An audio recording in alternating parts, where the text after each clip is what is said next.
Some people distinguish between complex and complicated. And if you dive deeper into the meanings of those, you can find some definitions that many people agree on, and it goes in this direction. Complicated means something is not easy, but if you take enough time to understand it, you will understand it. It's complicated, it has many complicated rules, but if you take your time, if you study, if you talk to experts, if you read the books, then sooner or later you're going to understand everything that's worthy knowing about it. For example, a diesel engine is complicated. You cannot build it easily, but you can wrap your head around it if you make the effort to do so. In contrast to that, complex is something you will never quite fully understand, because something that is complex is constantly changing and evolving. And you could say that a machine is complicated, but a human being is complex. It's an ever-evolving thing, and you will never completely understand another human being. And that's why psychology is probably more complex than technology. Welcome to A State of Readiness, a podcast set as a fireside chat with business leaders to discuss what it takes for a company to be in a state of readiness and become a high-performance organization, with your host, Joseph Paris. Hello, everyone, and welcome to another episode of State of Readiness. I'm your host, Joseph Paris. Today, I have a very special guest, Dr. Stephan Meyer. I met Stephan when I first arrived in Germany, probably one of the very first professionals I met upon my arrival some 10 years ago, and I immediately gravitated towards him. His conversations have always been interesting. He has different perspectives, not your run-of-the-mill conversations ever. And I'm sure that you're going to enjoy today's conversation. Professionally, Stephan has been orchestrating successful change initiatives and digital transformation for 25 years, and he's held roles such as CEO, member of the board, program manager, mentor, and coach. He's a forward-thinking advisor for avant-garde clients, the bold and the visionary, the entrepreneurs, the risk-takers, the kind of clients who are not afraid to decisively make courageous decisions and with whom he will stand on the front lines. Stephan earned his bachelor's in business psychology with a focus on organizational development at RWTH Aachen University. At a rather mature age, Stephan received his PhD in business administration at the University of Gloucestershire in England for his research on radical change by killing sacred cows in organizations. He started his professional career at Accenture, where he spent 4 years as a senior consultant in the Department for Change Management. He co-founded a private equity firm, which he has since exited, and is now the CEO for Denkstelle, a consultancy, where he works directly with clients and as a hired expert for other consultancies. Welcome, Stephan. Great to have you on the podcast today. How are you doing? Thanks for having me. Yeah, my pleasure. It's been a long time in coming. I think that we first talked about it maybe 6 months ago or so, but finally we're together. In fact, I believe that when we first talked about it, you had not yet moved to Cyprus from Germany. That is true. Yes. Yeah, and my understanding is that you're enjoying the change in climate. Exactly. Yes, it's a lot warmer here and less rainy and cold than in Germany. Good. So you and I first met soon after I arrived here in Germany some 10 years ago or so. And I believe it was at we'll call it a suboptimal attempt at or at least the results were suboptimal attempt of organizing a Operational Excellence Society meeting. And we ended up having it in some obscure farm-like pub out in the middle of no place. I think that you're the only one that showed up. Yes, I very much remember that event. It really was a strange place. You probably looked it up somewhere and was as surprised as I was at the way it was well hidden in the middle of nowhere, but it was an interesting conversation we had anyway. Yes, indeed. I've enjoyed our subsequent conversations. I've especially enjoyed speaking with you because your outlooks and your opinions and your ideas are not mainstream. I mean, they're not, completely radical either, but, they're not mainstream. And, sometimes I think about, the Emperor's New Clothes, the story about the Emperor's New Clothes, where he in fact is naked, and everybody pretends that he's not, and until somebody like you says, by the way, you're naked. And, that's rather refreshing. And every time we speak, I go away thinking about the conversation well after the conversation's been had. So thank you for that. Yeah, thanks. That's nice to hear. I've actually find myself quite often in the situation of the little kid who is screaming, "The emperor is naked." Yes, that's true. Yeah. So, you're a bit of a libertarian. I don't know if you're more or less a libertarian than I am, but we both have our streak, I believe, and I think that adds to, or maybe as a result of, this desire to question the status quo, question everything. So, tell us a little bit about how you got to be, you and some of your thoughts. Yeah, my father was an electrical engineer, and I was his oldest son. And of course, his understanding was that I would become an electrical engineer as well. So every year for Christmas, I got one of these tiny playful gadgets for children to experiment with electronical parts. So I built radios, and I built alarm systems for houses and all these things. And after a few years, I had the impression that more or less I understood the gist of what technology is all about. Maybe not every detail, but the general idea of what technology is like. And I still like technology. I'm a very technology-minded person. I like to try out new gadgets and new software pieces. But in that situation, I thought I'm going to look for a much more complex challenge than that. What is more complex than technology? And so I finally ended up in psychology. That's what I studied after I finished my school, much to the dismay of my father. So I did not become an engineer. But after I became a psychologist, a business psychologist, I worked quite a while with several engineers, and for example, with Volkswagen and other major players in the industry. So I think I quite well understand how engineers think and how they work and how they communicate. So when I finished my studies in business psychology, I applied for a job at Accenture that at those time was completely unknown in Germany. No one had ever heard of that company. And since I was a psychologist, they automatically put me in the department for change management. There was no question about it. When you're a psychologist, you are change management. And that's what I've been doing ever since.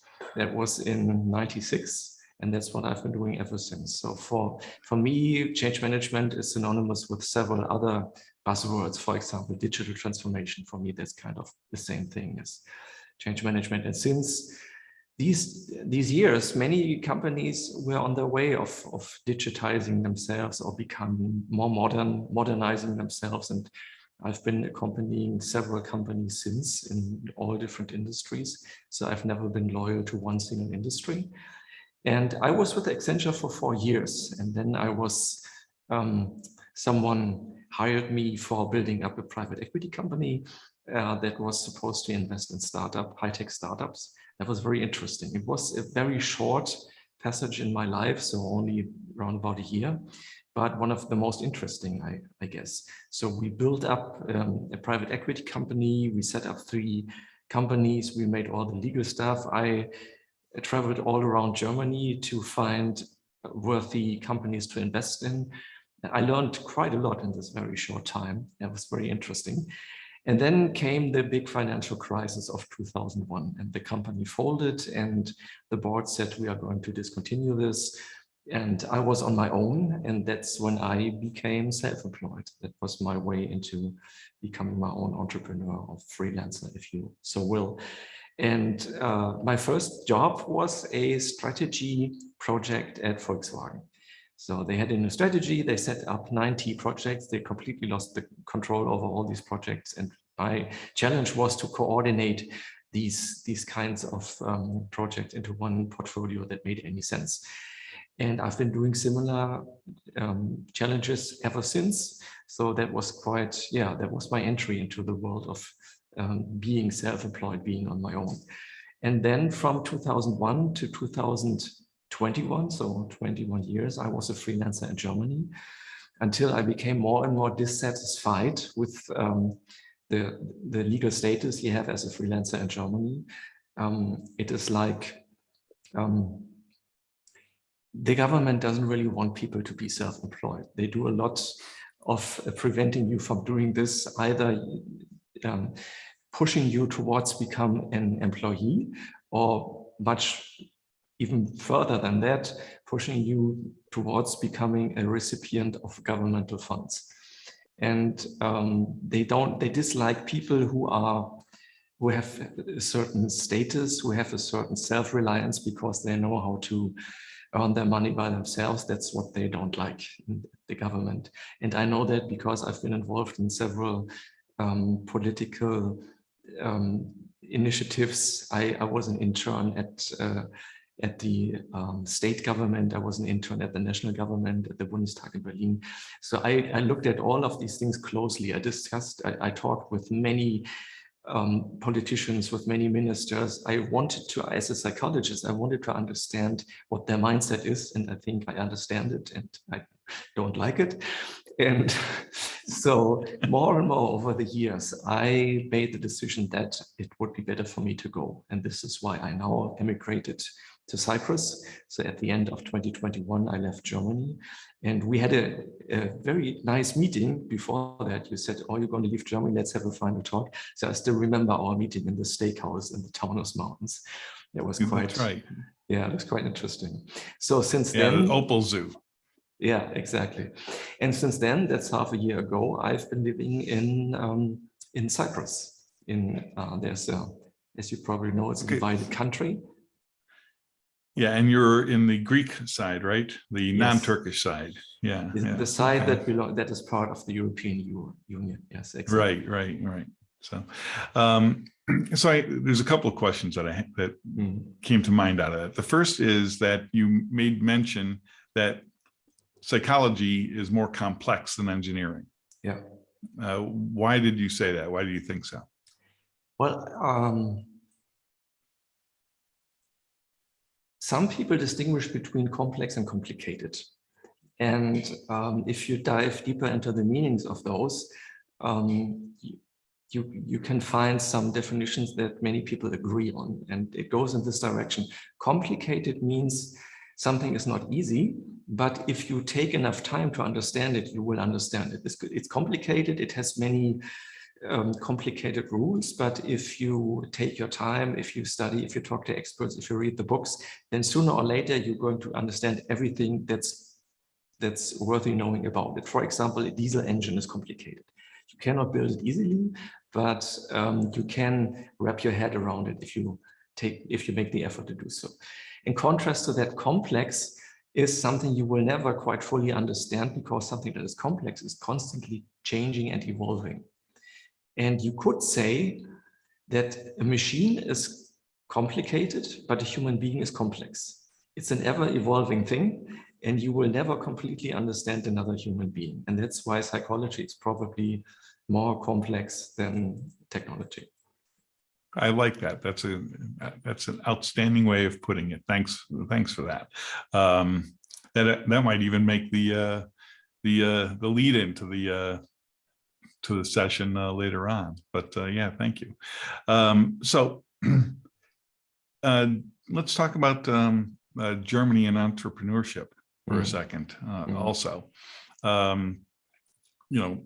obviously I'm an American, and I got to Germany. I had this idea about starting, a GmbH here. And I tell you what a pain in the neck it is. I had a German partner, and they wanted to read this, like 40-page document, which is in English and in German. And only the English side was governing the document. The German side was sort of like an appendix. It was there, but not really necessary.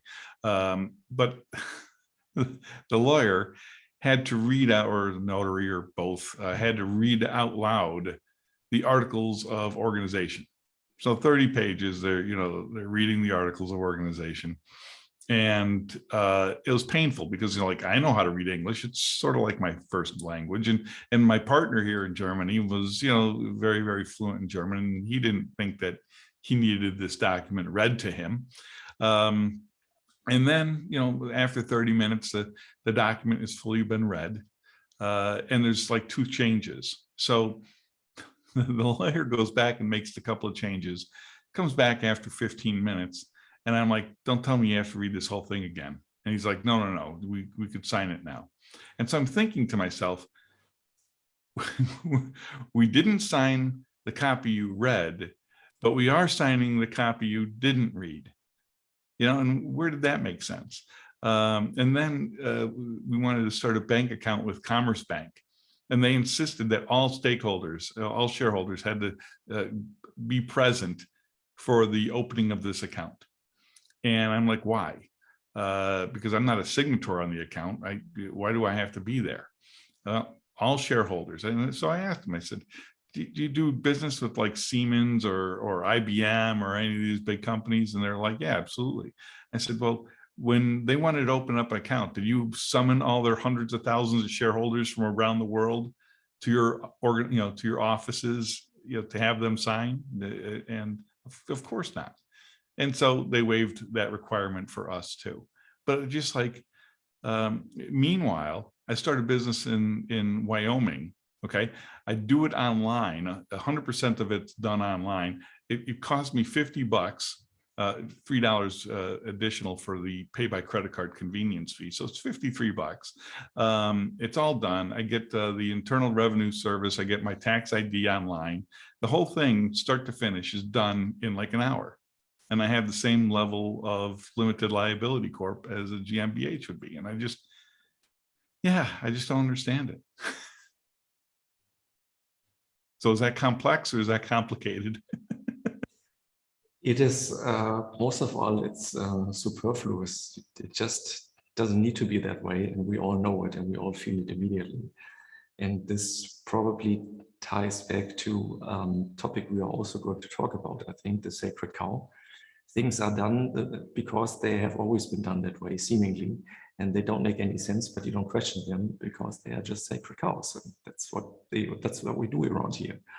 So, So let's talk about the sacred cows. I mean, because when you and I met, you had your, you call it a diploma. I think it's probably the equivalent to a bachelor's degree. Yes? A master's, I would say. Yeah. Oh, master's. Okay. Mm-hmm. So it's a master's degree. So you have your master's degree in business psychology from a German university, and you want to go for your doctorate in business administration. But there's a sacred cow. Yeah. That basically, if I recall the conversation right, meant that you were a lay person. You didn't know anything about business, even though you had run your own business for 20 years or whatever it was. And therefore you had to start over from scratch, and you didn't feel like doing that. Yeah, the backstory is that I wanted to write a doctorate, a PhD. And friends advised 2 different universities to me, one of them in England, one of them in Germany. And I said, okay, before I make a decision, I'd talk to both of them. And when I talked to that advisor from the German university, he told me that what I was trying to do, being a psychologist and doing research in business administration, is interdisciplinary research, and that is verboten in Germany. It's illegal. And so we had a phone conversation. He screamed at me over the phone how I would come up with that stupid idea of doing a dissertation in business administration when I am a business psychologist. He didn't see the connection, and he didn't see the overlap at the added value of that. He just didn't understand. He just stuck stubbornly to what's in the law. It's written in the law. And now it's the law. Let me pause you for a second. Is it just a rule, like an academic rule, or are you talking actually like a bona fide law? Well, like an first of all, I didn't believe him. he made it easy for me, because after that conversation, I said, thank you. I thought to myself, thank you very much. That makes it easy for me to go to England. We're going to talk about that in the English University later on as well. But first of all, I thought he was just talking BS. I didn't believe him. Later on, I talked to a German professor who confirmed me. There is a legal document called the Prüfungsordnung, and the Prüfungsordnung defines everything around this doctorate degree that is legally binding for the university. And then the Prüfungsordnung, it says you cannot do interdisciplinary research for your doctorate. However, I know one or two people who somehow managed to get it across the different, however, I don't know how they did it and why they did it. So there seem to be some ways around it, but the official setting is that you are not allowed to do interdisciplinary research in Germany. So that's why I went to England, and that made it easy for me to go to England. So now, when you went to England, did you have the idea about doing your research on sacred cows, or did this experience with the German university instill in you the desire to kill, identify, find, and kill sacred cows? No, I definitely had my topic, the general idea of the topic, I had it in my mind already. The thing is, I did my doctorate quite late in my life, and much later than most other people who do doctorate do it. And by the way, I handed in the final document after all the research on my 51st birthday. So that was quite late in life, but the advantage of doing it this late in life is you know exactly what you want. You made some experience, you've seen a lot of things, and I knew exactly what I wanted to do my research about.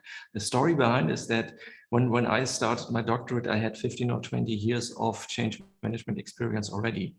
And I saw that the majority of these change management initiatives were rather boring, to be blunt. It was this big thing. Someone from the management says, let's do a change management initiative. And in German, we have the saying that goes like, wasch mir den Pelz, aber mach mich nicht nass, which roughly translates as, wash my fur, but don't make me wet. And that's what the majority of the change management initiatives are about. You must change something, but please don't change anything. So it's more fake. It's more an alibi initiative than anything else. And people they say, okay, I am in the management or I am a member of the board, so people expect me to do some change initiatives, but I don't want anything to change. And that's why, so then these initiatives, they take several years and many people are involved. And after that, everyone is exhausted and they look back and they say, did anything change for the better? Well, not really. So the majority of change initiatives I saw were like that. They were not really bad initiatives, and you couldn't even say that they failed, but they were also not really worth the effort that people put into it. On the other hand, I saw a minority of change initiatives that I would call radical change that were really different, where something really changed. You could say that the rules of the game changed. It was a game changer initiative. And after these radical change initiatives, things were radically better. It was radical progress by radical change, as I now call it. And I wanted to know more about it, and there wasn't much about it. The change literature was about this gradual step-by-step change, and the majority of research was about it. So I wanted to contribute to that. I wanted to contribute to us knowing more about radical change, because my belief is that we could make a better world if more people knew more about radical change. So already with that in mind, I went to the English University. What was new to me was that I thought about qualitative research. I wanted to make interviews with bearers of knowledge about radical change. And I came to that university with the idea of interviewing German interim managers. And my professor was fine with that. Of course, we had a lot of discussion about methodology and ontology and whatever. That's very, especially in England, they put lots of efforts about the philosophical background and with what kind of mindset that's very important in England, probably much more than in Germany. So we had all this discussion, but what I was supposed to do was making interviews with bearers of knowledge about radical change. So I already made some interviews with German interim managers, and then both of us, we had lunch, and you suggested that I also do some interviews with interim managers from the States. And I thought that was a good idea, and I talked to my professor and he agreed. So I did that. And after these interviews, my professor said we should add some different perspectives. I was supposed to also talk to some consultants and line managers who had experience with radical change. And since I was already on my way of doing an international thing, now I went really international. I talked to experts from Canada over South Africa to Hong Kong. So I had already 4 continents covered, and I was just about to arrange my last interview, thinking about why not take someone from Australia? Then I will have 5 continents together. I already picked someone, and then my professor intervened and said, I have a better idea. I should talk to someone from the world of government, because previously I only talked to the world of private enterprise. So I talked to at least one person from the government.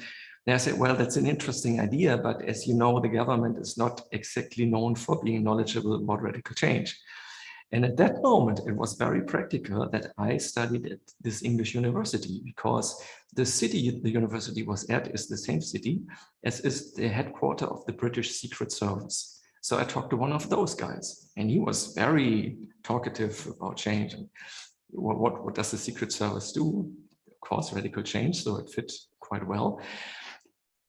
And in our little discussion, in our little research group, we called this interview the James Bond interview.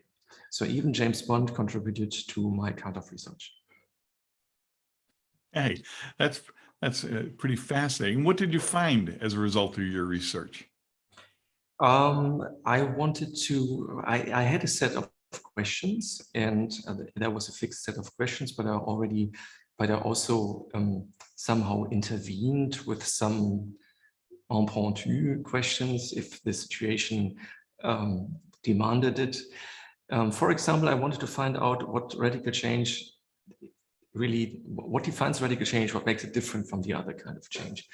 And some people said it has an entrepreneurial character, meaning you create something new, you create something that hasn't been there before.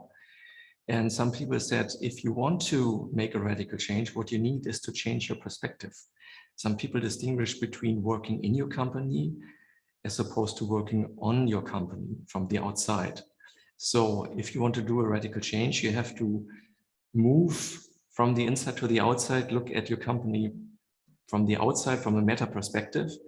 And from that perspective, you are it's much easier for you to make a radical change, to really change the rules of the game, so to speak. Also, among all these questions, there was one question that was my favorite question, because I think if the answer to that is yes, it's going to change everything. And that question was, does every organization need a radical change every now and then? And yeah, the answers to that was science as science is, because half of my respondents said yes and the other half said no. That's science. It would have been much more practical if everyone agreed on it 100%, but that's not what science is like. So one half of my respondents said yes. They said every organization needs a radical change. They mostly referred to mid-sized companies, so family business, for example. And they said, if you want to stay in the market on a long-term basis, and family businesses think on a very long-term perspective, like from giving the company from generation to generation. So they probably have the most long-term perspective of them all. So if you think from a long-term perspective, you have to perform a radical change every few years, and preferably before any crisis hits you. And if you do that, you have a good foundation for being there on a long-term basis by implementing a radical change every now and then. That's what one half of the respondents said. And the other half said, no, radical change is per se a good thing, but you only need it under certain prerequisites. And of course, and I asked, what are these? And they gave me 3. So one of them is a change in law. When your business model becomes illegal, that's always a good reason, especially in Germany, where people are very law-abiding. And the second reason is a change in technology, which basically runs under the label of digital transformation. So you could say that there is no industry that's not affected by that at the moment. And in general, the experience is about change in technology that your competitors are already more advanced than your company is, and you look somehow old-fashioned in the eye of your clients. And the clients are saying, how are you doing this? And the other ones are doing it in a more modern way. Should I change my supplier, my provider? And that's when you get under the pressure of also switching to a more modern approach of doing things. So that's reason number 2. First of all, law. Second of all, technology. And reason number 3 are events of higher power. Everything from 9/11 to pandemic. That could also be a very good reason for radical change. And if any one of these 3 apply, and you could say that's enough reason of thinking about radical change. If you belong to this one group, the other group says radical change in any way, do it on a regular basis. Okay, so let's talk about those 2 things, because I find them fascinating. In my book, I actually refer to them as disruptors. So the second set, where people endure or initiate radical change because of a external credible disruptor. Okay, when I say credible disruptor, what's the difference between a credible disruptor and a non-credible disruptor? A credible disruptor has truly destructive power. It doesn't mean that they have to use it, but they possess it. So the law is truly destructive power. I mean, you can't ignore it. I mean, it's just something you have to do. You might change your circumstances, but that is going to be a radical change. Competition, technology, all of these things are outside of the 4 walls of your organization, but they are a credible threat to your organization, and you must invoke some level of radical change in order to introduce those countermeasures to make you thrive or survive. The other is about the internal radical change. Is there a circumstance that exists where a person that works as in an organization as a leader, the CEO of a company, without one of these external influencers, these disruptors, being introduced? Have you ever seen or heard of a CEO just waking up one day and saying, I have to do a radical change in my organization? Let me talk about this in a metaphorical way. So okay. I like to tell the story because every now and then I encounter people who attentively listen to what I have to say, and they say, well, change is a very good thing. And we all agree that change is necessary because things change and times change. But we don't need this radical change stuff. We need incremental change because we want to have everyone on board, and it takes time. And when we change, we go step by step. And that's probably what many people, if not the majority of experts, think about change. And I would disagree with it. Yes, so there are people who doubt the necessity of radical change, and they say we need change. We agree on that. But we want to take everyone on board, and it takes time. And this is why we only apply this incremental kind of change. We don't need radical change. And then I say, oh, really? So imagine for a minute that you are the new premier or the new prime minister of Great Britain. You want to modernize the country, and part of your modernizing initiative is to switch on the traffic, on the road traffic, to the right side of the road, as most civilized countries in the world do. So you say, okay, this is part of my initiative. I have to do it to be trustworthy, and so people believe that I'm really willing to change things and make progress. But then you have doubts, and the doubts tell you, well, people told me you have to bring everyone on board and you have to do it step by step.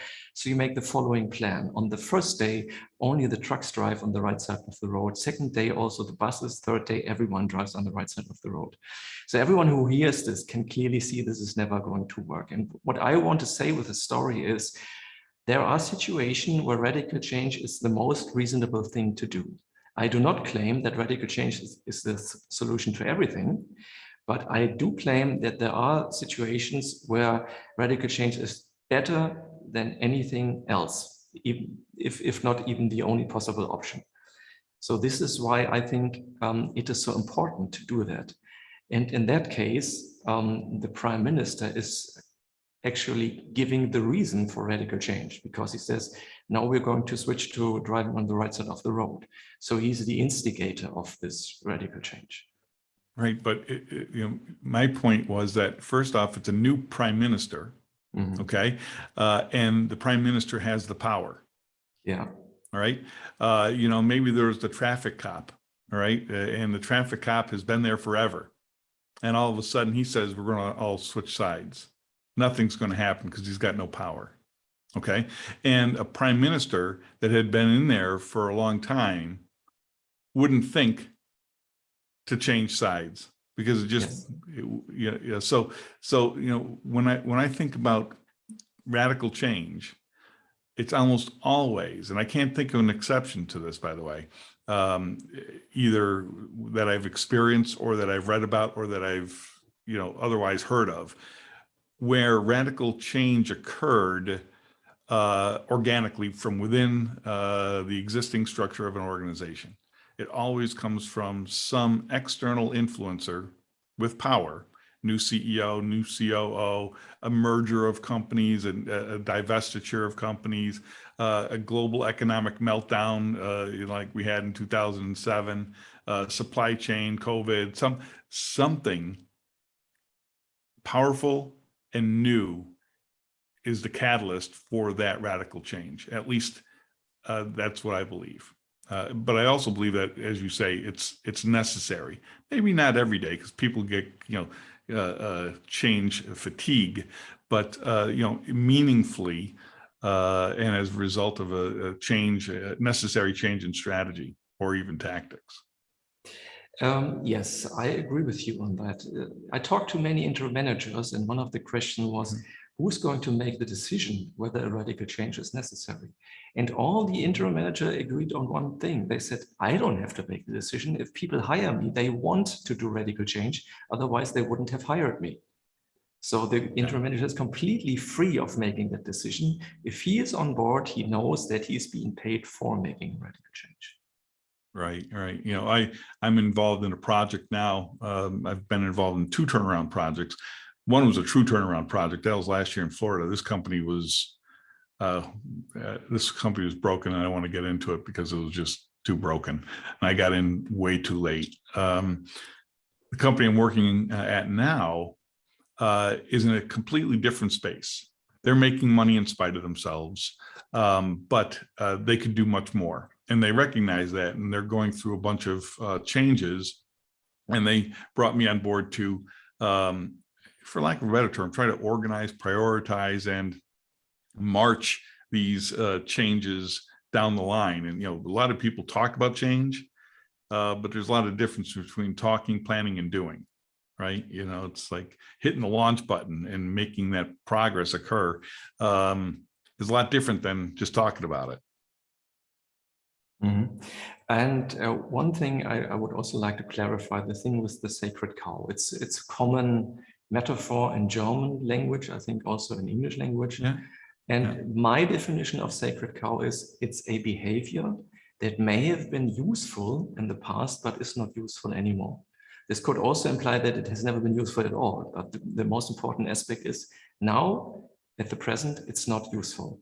So this is why I say you have to get rid of sacred cows. And when I say that, some people intentfully misunderstand me and say getting rid of sacred cows means firing people. That's not what I'm saying. I'm saying getting rid of outdated behaviors, outdated methods, outdated mindsets. Yeah. Right. And but sacred also implies that it's beyond challenge. Yes, you are not allowed to question it, because the old master always did it that way. And if you ask, why are you doing it that way? They say, well, that's what we do around here. We've always been doing it. And where would we be if we didn't do it? And that's why it's sacred. You're not allowed to question it by authority. There's a good book out there. It's probably a decade plus old, maybe 15 years old, entitled Sacred Cows Make the Best Hamburgers. Yeah. And it talks about this very thing. And it's a wonderful, enjoyable book, because I read it. It's not serious. Yeah. Okay. So it's not, it's tongue in cheek, and it gives a lot of great anecdotes, but there's a lot of lessons in between the smiles. So yeah, excellent. So your sacred cows, or not your personal sacred cows, but how do you identify a sacred cow? And then once you identify it, what do you do about it? Yes, that's a good question. Is an understanding that goes along with that is that usually people like to stick to their sacred cows because it's easier. And if you, I mean, you could apply the metaphor of the sacred cow in any area of your life, even in private life.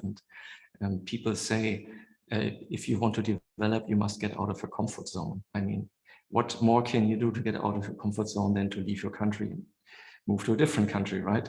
So you I'm with you there. I completely agree. You also have gathered some experience in that area.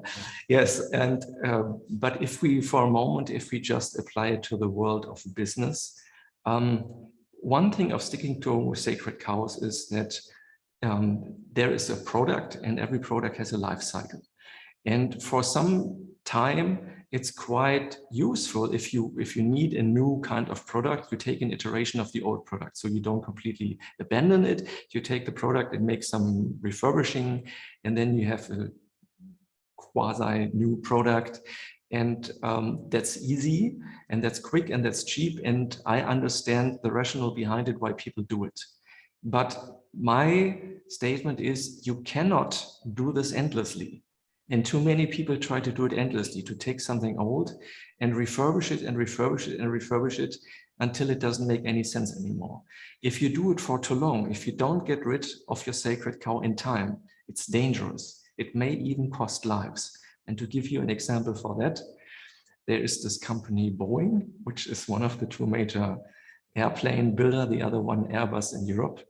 And the funny thing is Boeing even was a German engineer who founded this. So it's mostly both of these companies are somehow heavily influenced by Germans. Anyway, so there's these two companies always in rivalry. And Boeing had an old cash cow, the Boeing 737, and that was quite successful. The first one, I believe, was made in the 1960s. And for many decades, when Boeing needed a new plane, they just took the old 737 and made some tweak about it, and then they had a new product. And the engineers at Boeing already had the opinion, okay, this probably after 40 years has reached the end of their life cycle. We could just put it peacefully to rest and start with something new. And then once again, Airbus came up with a new product, and the management at Boeing said, we have to react to that. So for another time, let's take this old 737 and make a new tweak on it to have a new product to offer to the market. And the engineers rolled their eyes already. They said, oh, again and again, but well, that's what the management said. So that's what they did. The thing is that the Boeing 737 was built in a way that was appropriate in the 60s. It was small and it was quite low, and there was limited room for the engines, but the engines got bigger over the year, and already the past iteration of the 737, the engineers had to do a specific tweak in order to get that engine in there because the space was limited. So they made the engine egg-shaped to even fit it in there. But now, with the very new last iteration of the 737 called the 737 MAX, the engine was so big it didn't even fit in there. So they had to put it further in front of the airplane, and that caused some balancing problems. And if the airplane was in danger of going too high or going too low, and then they implemented a very complicated electronic solution, and that was faulty. But they still put the plane to the market, and two airlines who bought these planes had crashes, and over 300 people died. And why did they die? Because Boeing stuck too long to the old sacred cow. They couldn't get over the old cash cow. They couldn't get over the sacred cow. They couldn't say, okay, this time this plane has reached the end of their life cycle. We're going to put it to rest. It served beautifully. It made us a lot of money, but now is the time for a new plane. And of course, developing a new plane, it takes a little more time than tweaking, and it takes a little more money, but you have to do it. You cannot prolong an old cow endlessly. It's going to hurt you, and it may even cost lives. It's It's a great analogy. I know a little bit, some additional, just because of my relationships there at Boeing and in aviation in general. But, the debate internally to Boeing was, do we create a new aircraft specifically designed around the new technology and capabilities, or do we just try to extend the life cycle of the previous model, as you're sharing? But it really came down to time and money, which is what it always comes down to, right? Of course. A new aircraft, if it was going to be a completely new model, would have a much longer development and certification life cycle than putting a max on an existing number, if you will, model number. So that extended the time, and of course now you have to extend the additional development costs, and the Airbus already had, which its base design being younger allowed it, the 320neo was able to take those more efficient engines, because the base design of the 320 was younger than the 737, and it already had a little bit more bit of an edge, if you will. Yeah, I get your point, and I understand the rationale why people stick to the old thing, because it's cheaper and it's faster. Of course, it makes sense. What I say is you cannot do it endlessly. You have to finally put the old cow to rest and get a new one. Yeah. But sometimes 300 people have to die in order to figure that out, right? Unfortunately, yes. Yeah, unfortunately. So you have this whole theory, the hypotheses around sacred cow, and what are some of the things I was looking at? You have this thing called the cow canvas, right? And with a K and a K. So explain a little bit about what the cow canvas is. Yeah, the cow canvas is a test you can perform if you want to find out, is it time for me or is it time for my organization to conduct a radical change? And it's a sequence of 6 questions, and if you go through these, you can find more clarity about it. Do you want me to go a little deeper into it? Yeah, please. Don't keep the audience in suspense. Yeah, I think I'm going to make sooner or later, I'm going to make something like a downloadable version to that on my website. I haven't done it yet, but probably I think I'm going to do it so people can get access to it. So it's a sequence of 6 questions. And the first question is, what does your customer get? And if we do it, for example, let's take an example. So I grew up my childhood in the 70s and 80s. And in those times when you wanted to listen to music, to your favorite music, you couldn't use television because television wasn't invented and the radio played awful stuff. So you would go to the record store. And with that record under your arm, you would go to the living room because that's where the record player was at. So if we take, in those times in Germany, there was a brand that was called the Mercedes of record players. It was the company Dual, was the prestige record player. And that company was incredibly successful and they completely disappeared. They went bankrupt. There's still some brand, but I think they sold the brand rights to some other companies. But they were so successful, why did they disappear? And the cow canvas can, as an example, bring some clarity about it. So if we take, for example, the question number 1, what do the customers get when they buy something from the company Dual? They get a record player. Okay, that's quite easy to understand. So what is the sacred cow about it? Is that when you would have asked the employees of Dual, what are you doing? They would say, well, we build record players. That's what we do around here. So it's the sacred cow is about your self-understanding. Who are you? What do you do? And they say, we build record players. That's what we do. And the question number 3 is, but what's the taboo about this? And the taboo is that, do people really need record players?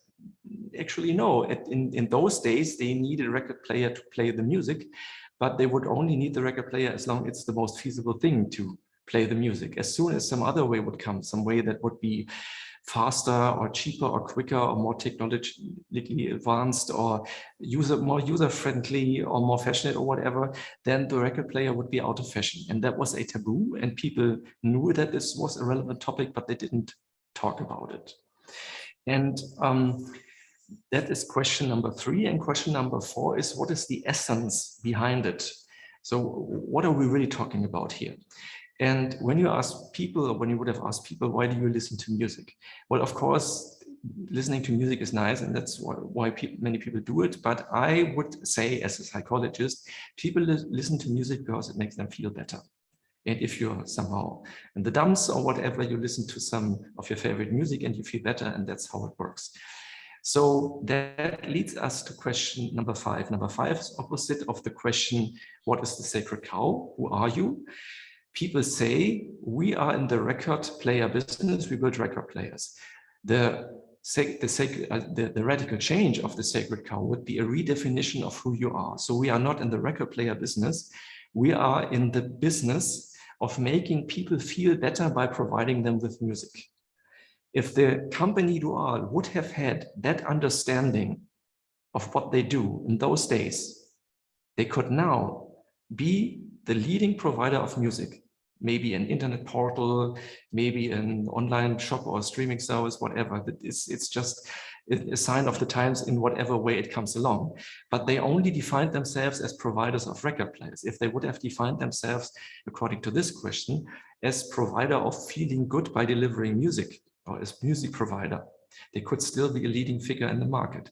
And now the last final question, question number 6, in opposition to what do your customers get, a record player is the last question, what should your customers get? They should get access to music in order to make them feel better. And I would presume if they would have thought that way, if they would have gotten rid of their sacred cows, they could still be a leading brand in the international market, and people would preferably buy their music at the company Dual.